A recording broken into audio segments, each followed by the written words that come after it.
All right, welcome to the Thunderdome.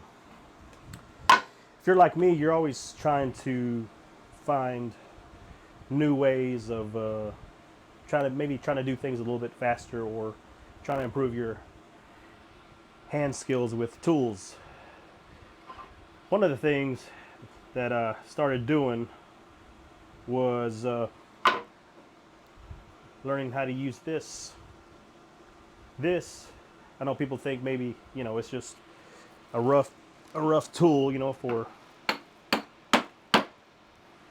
but it can be a precise tool. Say for instance you have this piece of wood here. It's 6 inches, but you want it to be 5 inches. Well, depending on your skills with a handsaw, or maybe the thickness of the wood, or how hard it is, I mean, you may not want to have to rip it down with the saw, or do you really want to plane down an inch, with your hand plane? This right here, surprisingly, get it nice and sharp and you practice with it, you can get really close to the line. I'm going to show you.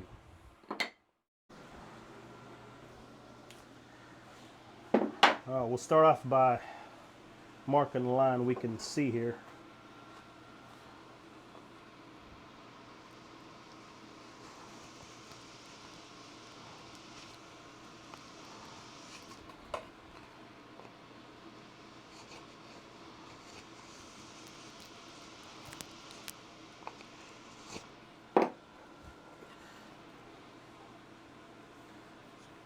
Let's see, mark it with a pencil here. Hopefully you can see it.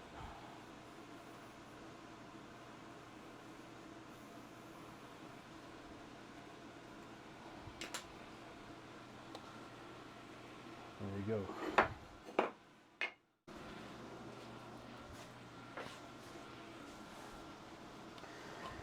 One of the things you want to look out for whenever you start doing this is grain direction. Luckily, this board here is pretty, you can see, I don't know if you can tell, but the grain is pretty straight. It's not diving down this way or this way. So I'm sure as a woodworker, you know if the wood is diving down this way, you need to be really careful whenever you try to pare away some of that wood, because then it's going to want to go in, and it might split it past your line. So you got to be aware of that. But like I said, this one's pretty good, so we're not have to worry too much about it. So let's see if we can get close to this line without going over it.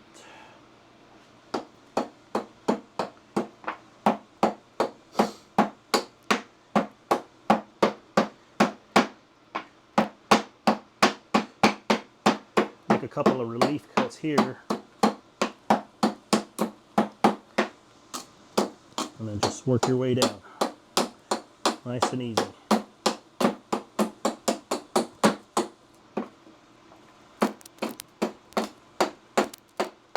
Hopefully that, I have my little portable air conditioner going. Hopefully that's not too loud, but I'm not gonna, right now I'm not gonna do this without that, because it's really hot. So I apologize for the noise. I'm already getting really close.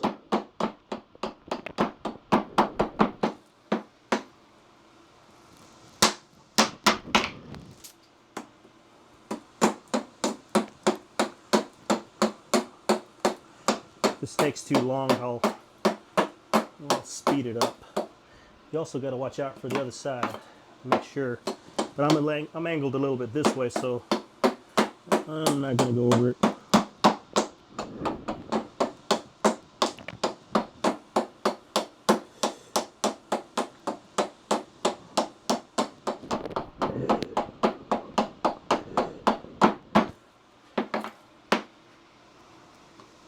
See if I can get another one here without going over.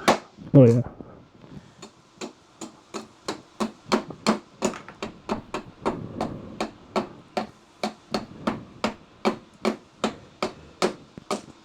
Usually I would do it over a stump, make it easier for your arm and your back, but for this purpose we'll do it up here. It's less of a strain on your shoulder.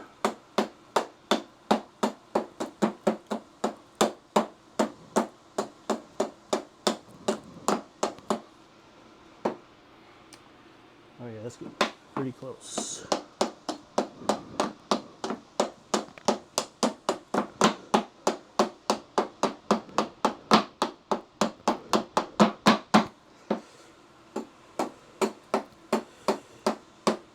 And I haven't even practiced a whole lot. So the more you practice,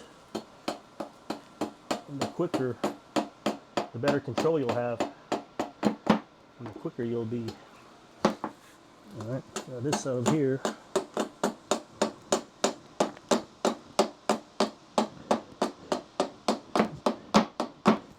Honestly, I'm almost done here.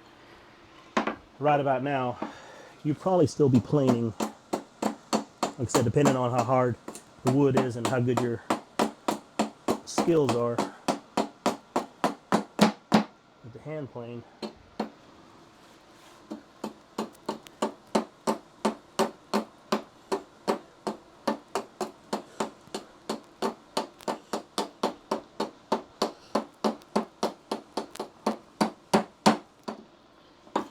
I'm going to stop for a second.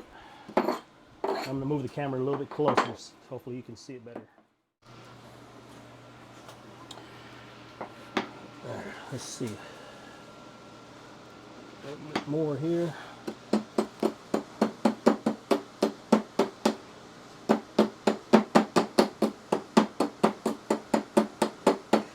Realistically, I wouldn't get this close to the line with the hatchet. I would get this would probably be good enough, and then you want to follow it up with the plane, and that way you don't go too far. Like right here, I accidentally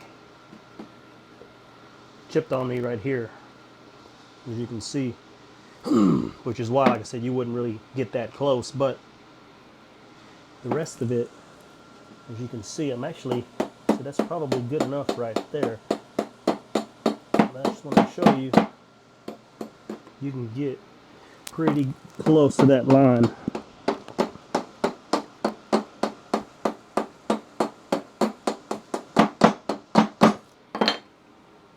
And there you go. All right, as you can see, I got to this point actually fairly quickly. That's between stopping, moving the camera around. Right here, yeah, I should have flipped it over instead. Pared it down.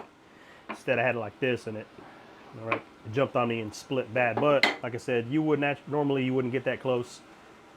You would get fairly close, but you can see how close you can get to the line just with this. The more you practice, which I plan on to, the quicker you'll be. Knock that down. Hit it with your hand plane and go. I mean, that's the way they did it a long time ago. But hopefully that helped.